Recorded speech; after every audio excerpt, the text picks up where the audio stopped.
el programa d'avui ens acompanya la Chiara Gai, la sommelier del restaurant El Celler de la Puntaire, de Blanes, que ens porta un vi del Montsant. I també parlarem una miqueta de la funció del decantador.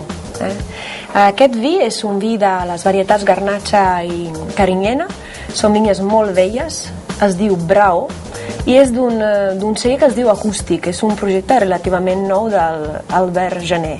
Tenim aquí la possibilitat de tastar un vins complexa, amb una estructura bastant intensa, que necessita oxigenar-se, respirar. Què vol dir això?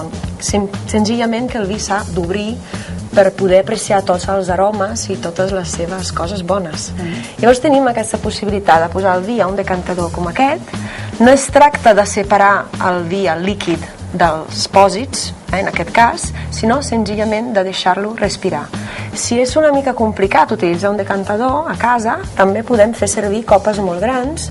Llavors el vi al principi estarà una miqueta tancat, però durant tot el sopar s'anirà obrint. Copa s'obre més lentament i amb el decantador l'oxigenació és una més ràpida. Una mica més ràpida, sí. Encara que aquí, si posem poca quantitat, també s'oxigenarà molt ràpidament. Molt bé. El provem? Som-hi.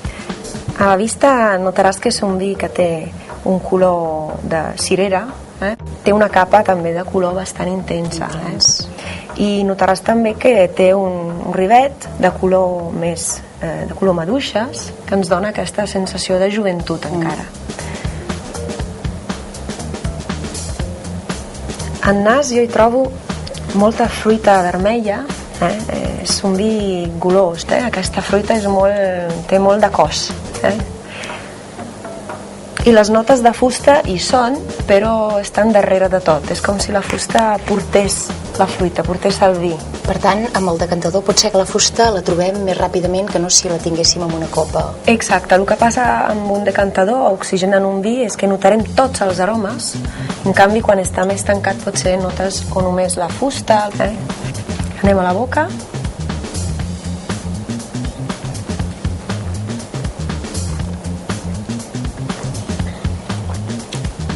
Té molt de cos, té una estructura important, molta fruita vermella, i jo hi noto també tota la banda de fusta molt complexa. És regalèsia, torrats, una nota de tabac fins i tot, de xocolata. Molts aromes. Sí. Amb què ho maridaries? Jo faria un maridatge una miqueta atrevit en el sentit de buscar-li un contrast. Per exemple, aquesta nota també que té mineral una mica salada, al final, l'acompanyaria amb una carn més dolça, com un ànec, per exemple, però també buscaria un acompanyament. Podria ser, per exemple, un chutney, una melmelada agredolça de maduixes, que podria fer un acompanyament molt maco i divertit. Moltes gràcies, Chiara.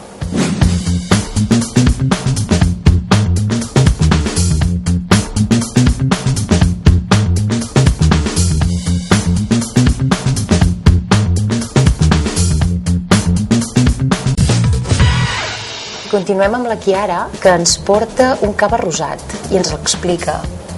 Com és aquest cava?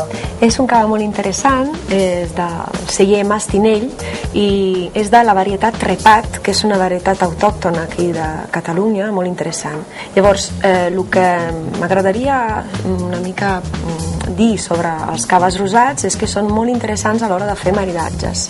En aquest cas segurament és un cava que podem utilitzar tant per un aperitiu o també per un primer plat.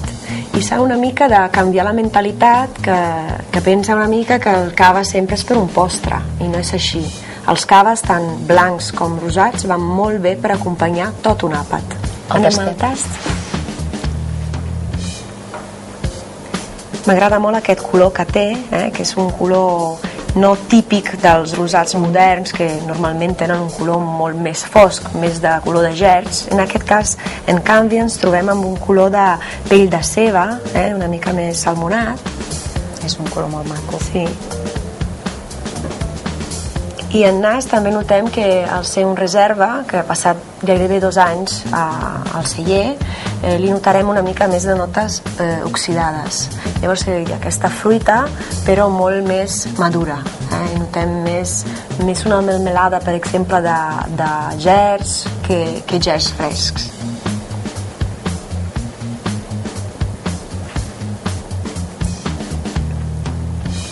A la boca notem que té una bombolla molt més suau, molt integrada, molt suau, i també l'acidesa no és tan forta, perquè ja té el seu temps a l'ampolla i s'ha integrat tot molt bé. Llavors és un producte molt delicat i jo crec que li aniria molt bé per acompanyar plats també una mica complicats i complexes, com pot ser, per exemple, un mar i muntanya. A vegades ens trobem amb un arròs caldós, amb cranc i cargols, i no sabem què posar-hi, no? En aquest cas un cava d'aquest estil rosat li podria anar molt, molt bé. Molt bé. Gràcies, Chiara, per acompanyar-nos a Cupatges TV i fins una altra ocasió.